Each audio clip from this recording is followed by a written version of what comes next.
ದಾವಣಗೆರೆ ದಕ್ಷಿಣ ಕ್ಷೇತ್ರ ಅನ್ನೋದು ಕಬ್ಬಿಣದ ಕಡ್ಲೆ ಆಗಿದೆ. ಕಣದಿಂದ ಹಿಂದೆ ಸರಿಯಲ್ಲ, ಮನವೊಲಿಸೋದಕ್ಕೆ ಬರಬೇಡಿ.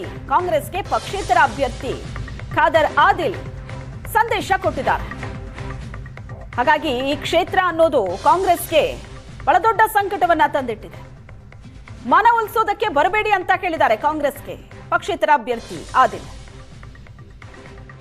ನಾವು ಇಂಡಿಪೆಂಡೆಂಟ್ ಪರವಾಗಿದ್ದಾರೆ, ನೋಡು ಹಿಂಗಾಗುತ್ತೆ, ಇಷ್ಟು ಡಿಫ್ರೆನ್ಸ್ ಆಗುತ್ತೆ, ಹಂಗೆ ಅಂತ ಹೇಳ್ತಾರೆ, ಕಾಮನ್ ಆಗಿ ಹೇಳಿದ್ದಾರೆ ಅಷ್ಟೇ. ಸಲಹೆ ಸಜೆಷನ್ಸ್ಗಳು ಅದೇ ಇವಾಗ ನಿನ್ನೆ ಹೇಳಿದ್ರಲ್ಲ ಸಂಗಣ್ಣ ಅವ್ರಿಗೆ ಏನು ಹೇಳಿದಾರೋ ಅದು ಅದೇ ವಿಚಾರ ಸೇಮ್ ಅವರು ರಿಪ್ರೆಸೆಂಟ್ ಮಾಡಿದರು. ಸೊ ಇಲ್ಲ ನಾನು ಗೆಲ್ತೀನಿ ಖಂಡಿತ, ಅದರಲ್ಲಿ ಏನಿಲ್ಲ ಅಂತಂದೆ. ಇಲ್ಲ ಸ್ವಲ್ಪ ಕಡಿಮೆ ಆಗುತ್ತೆ ಅಂತಂದರು. ಇನ್ಫಾರ್ಮೇಷನ್ ಕೊಟ್ಟಿದ್ದಕ್ಕೆ ಒಳ್ಳೇದಾಯಿತು, ಮತ್ತೆ ಹೊಡೆತೀನಿ ತೋಡ್ರಿ ಕ್ಯಾನ್ವಾಸಿಗೆ ಅಂತ ಹೇಳಿದೆ. ಹಂಗೆ ಹೇಳಿದರೆ ನಮಗೆ ಇನ್ನೂ ಮೋಟಿವೇಟ್ ಆಗ್ತದೆ, ಇನ್ನೂ ಸ್ವಲ್ಪ ಜೋರಾಗಿ ಮಾಡ್ತೀವಿ. ಈಗ ಲೇಟಾಗಿ ಸ್ಟಾರ್ಟ್ ಮಾಡ್ತಿದ್ವಿ, ಸ್ವಲ್ಪ ಬೆಳಗ್ಗೆ ಎದ್ದು 6 ಗಂಟೆಗೆ ಸ್ಟಾರ್ಟ್ ಮಾಡ್ಬೇಕಂತ ಹಂಗೆ ಅಷ್ಟೇ. ಇವಾಗ ದಾವಣಗೆರೆ 40 ವರ್ಷದಲ್ಲಿ ದಾವಣಗೆರೆ ತುಂಬ ಅಭಿವೃದ್ಧಿ ಆಗಿದೆ ಅಂತಾರೆ ಅವರು. ಅವ್ರ ಪ್ರಕಾರ ಅಭಿವೃದ್ಧಿ ಆಗಿದೆ. ನೀವು ಕ್ಯಾಮ್ರಾ ಐತೆ, ನಿಮ್ಮ ಹತ್ರ ಮೈಕ್ ಐತೆ, ತೊಗೊಂಡು ಸ್ವಲ್ಪ ನೀವು ಸೌತ್ ಕಡೆ ಹೋದರೆ ಭಾಳ ಚೆನ್ನಾಗಿ ಗೊತ್ತಾಗುತ್ತೆ ನಿಮಗೆ. ಅವ್ರ ಪರವಾಗಿ ಎಲ್ಲ ಮಾತಾಡೋದು, ಅವ್ರೇನು ಬಿಟ್ಕೊಡ್ತಾರ? ನೀವು ಕಾಂಗ್ರೆಸ್ ಪರವಾಗಿ? ಇಲ್ಲ ಸರ್, ನಾನು ಯಾರ ಪರವಾಗೂ ಇಲ್ಲ, ಜನರ ಪರವಾಗಿದ್ದೀನಿ, ಅಭಿವೃದ್ಧಿ ಪರವಾಗಿದ್ದೀನಿ. ಡೆವಲಪ್ಮೆಂಟ್ ಮಾಡೋಣ ಅಷ್ಟೇ, ಇನ್ನೇನಿಲ್ಲ. ಅವ್ರು ಹೇಳ್ತಾರೆ ಕಾಂಗ್ರೆಸ್ ವಿರುದ್ಧ ಅವ್ರೇನು ಪ್ರಚಾರ ಮಾಡಲ್ಲ ಅಂತಂದಿದ್ದಾರೆ. ಕಾಂಗ್ರೆಸ್ ವಿರುದ್ಧ ನಾನು ಯಾರ ವಿರುದ್ಧನ ಪ್ರಚಾರ ಮಾಡ್ತಿಲ್ಲ, ನನ್ನ ಪರವಾಗಿ ನಾನು ಪ್ರಚಾರ ಮಾಡ್ತಾರೆ. ನನ್ನ ವಿರುದ್ಧ ಯಾರ್ದು ಮಾಡ್ತಿಲ್ಲ, ಅದಂತೂ ಸತ್ಯ ಅಲ್ಲ. ನಾನು ಯಾವತ್ತೂ ಯಾವ ಫ್ಯಾಮಿಲಿ ಬಗ್ಗೆನೂ ಮಾತಾಡಿಲ್ಲ, ಎಷ್ಟು ವರ್ಷದ ಬಗ್ಗೆನೂ ಮಾತಾಡಿಲ್ಲ, ಯಾವ ರಾಜಕಾರಣ ಹೆಂಗೆ ಮಾಡಿದ್ದಾರೆ ಮಾತಾಡಿಲ್ಲ. ನಾನು ಮಾತಾಡಿರ್ತಾ ಇರೋದು ಇಲ್ಲಿ ತನಕನೂ ಡೆವಲಪ್ಮೆಂಟ್. ನಾನು ಯಾವ ವಿಡಿಯೋ ತೆಕ್ಕೊಂಡ್ರು ನೀವು ಬರೀ ಡೆವಲಪ್ಮೆಂಟ್ ಐತೆ. ಕಾಂಗ್ರೆಸ್ಗೆ ದಾವಣಗೆರೆ ದಕ್ಷಿಣ ಕ್ಷೇತ್ರ ಅನ್ನೋದು ಕಬ್ಬಿಣದ ಕಡ್ಲೆ ಆಗಿದೆ. ಕಣದಿಂದ ಹಿಂದೆ ಸರಿಯಲ್ಲ, ಮನವೊಲಿಸೋದಕ್ಕೆ ಬರಬೇಡಿ. ಕಾಂಗ್ರೆಸ್ಗೆ ಪಕ್ಷೇತರ ಅಭ್ಯರ್ಥಿ ಖಾದರ್ ಆದಿಲ್ ಸಂದೇಶ ಕೊಟ್ಟಿದ್ದಾರೆ.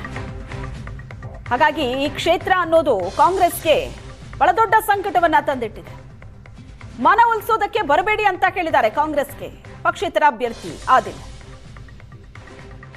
ನಾವು ಇಂಡಿಪೆಂಡೆಂಟ್ ಪರವಾಗಿದ್ದಾರೆ, ನೋಡು ಹಿಂಗಾಗುತ್ತೆ, ಇಷ್ಟು ಡಿಫ್ರೆನ್ಸ್ ಆಗುತ್ತೆ, ಹಂಗೆ ಅಂತ ಹೇಳ್ತಾರೆ, ಕಾಮನ್ ಆಗಿ ಹೇಳಿದ್ದಾರೆ ಅಷ್ಟೇ. ಸಲಹೆ ಸಜೆಷನ್ಸ್ಗಳು ಅದೇ ಇವಾಗ ನಿನ್ನೆ ಹೇಳಿದ್ರಲ್ಲ ಸಂಗಣ್ಣ ಅವ್ರಿಗೆ ಏನು ಹೇಳಿದಾರೋ ಅದು ಅದೇ ವಿಚಾರ ಸೇಮ್ ಅವರು ರಿಪ್ರೆಸೆಂಟ್ ಮಾಡಿದರು. ಸೊ ಇಲ್ಲ ನಾನು ಗೆಲ್ತೀನಿ ಖಂಡಿತ, ಅದರಲ್ಲಿ ಏನಿಲ್ಲ ಅಂತಂದೆ. ಇಲ್ಲ ಸ್ವಲ್ಪ ಕಡಿಮೆ ಆಗುತ್ತೆ ಅಂತಂದರು. ಇನ್ಫಾರ್ಮೇಷನ್ ಕೊಟ್ಟಿದ್ದಕ್ಕೆ ಒಳ್ಳೇದಾಯಿತು, ಮತ್ತೆ ಹೊಡೆತೀನಿ ತೋಡ್ರಿ ಕ್ಯಾನ್ವಾಸಿಗೆ ಅಂತ ಹೇಳಿದೆ. ಹಂಗೆ ಹೇಳಿದರೆ ನಮಗೆ ಇನ್ನೂ ಮೋಟಿವೇಟ್ ಆಗ್ತದೆ, ಇನ್ನೂ ಸ್ವಲ್ಪ ಜೋರಾಗಿ ಮಾಡ್ತೀವಿ. ಈಗ ಲೇಟಾಗಿ ಸ್ಟಾರ್ಟ್ ಮಾಡ್ತಿದ್ವಿ, ಸ್ವಲ್ಪ ಬೆಳಗ್ಗೆ ಎದ್ದು 6 ಗಂಟೆಗೆ ಸ್ಟಾರ್ಟ್ ಮಾಡ್ಬೇಕಂತ ಹಂಗೆ ಅಷ್ಟೇ. ಇವಾಗ ದಾವಣಗೆರೆ 40 ವರ್ಷದಲ್ಲಿ ದಾವಣಗೆರೆ ತುಂಬ ಅಭಿವೃದ್ಧಿ ಆಗಿದೆ ಅಂತಾರೆ ಅವರು. ಅವ್ರ ಪ್ರಕಾರ ಅಭಿವೃದ್ಧಿ ಆಗಿದೆ. ನೀವು ಕ್ಯಾಮ್ರಾ ಐತೆ, ನಿಮ್ಮ ಹತ್ರ ಮೈಕ್ ಐತೆ, ತೊಗೊಂಡು ಸ್ವಲ್ಪ ನೀವು ಸೌತ್ ಕಡೆ ಹೋದರೆ ಭಾಳ ಚೆನ್ನಾಗಿ ಗೊತ್ತಾಗುತ್ತೆ ನಿಮಗೆ. ಅವ್ರ ಪರವಾಗಿ ಎಲ್ಲ ಮಾತಾಡೋದು, ಅವ್ರೇನು ಬಿಟ್ಕೊಡ್ತಾರ? ನೀವು ಕಾಂಗ್ರೆಸ್ ಪರವಾಗಿ? ಇಲ್ಲ ಸರ್, ನಾನು ಯಾರ ಪರವಾಗೂ ಇಲ್ಲ, ಜನರ ಪರವಾಗಿದ್ದೀನಿ, ಅಭಿವೃದ್ಧಿ ಪರವಾಗಿದ್ದೀನಿ. ಡೆವಲಪ್ಮೆಂಟ್ ಮಾಡೋಣ ಅಷ್ಟೇ, ಇನ್ನೇನಿಲ್ಲ. ಅವ್ರು ಹೇಳ್ತಾರೆ ಕಾಂಗ್ರೆಸ್ ವಿರುದ್ಧ ಅವ್ರೇನು ಪ್ರಚಾರ ಮಾಡಲ್ಲ ಅಂತಂದಿದ್ದಾರೆ. ಕಾಂಗ್ರೆಸ್ ವಿರುದ್ಧ ನಾನು ಯಾರ ವಿರುದ್ಧನ ಪ್ರಚಾರ ಮಾಡ್ತಿಲ್ಲ, ನನ್ನ ಪರವಾಗಿ ನಾನು ಪ್ರಚಾರ ಮಾಡ್ತಾರೆ. ನನ್ನ ವಿರುದ್ಧ ಯಾರ್ದು ಮಾಡ್ತಿಲ್ಲ, ಅದಂತೂ ಸತ್ಯ ಅಲ್ಲ.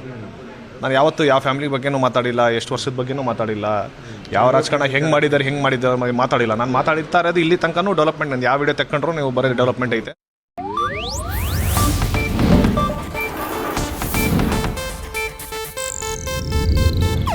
ಇದು ಏಷ್ಯಾನೆಟ್ ನ್ಯೂಸ್ ನೆಟ್ವರ್ಕ್ ಪ್ರಸ್ತುತಿ.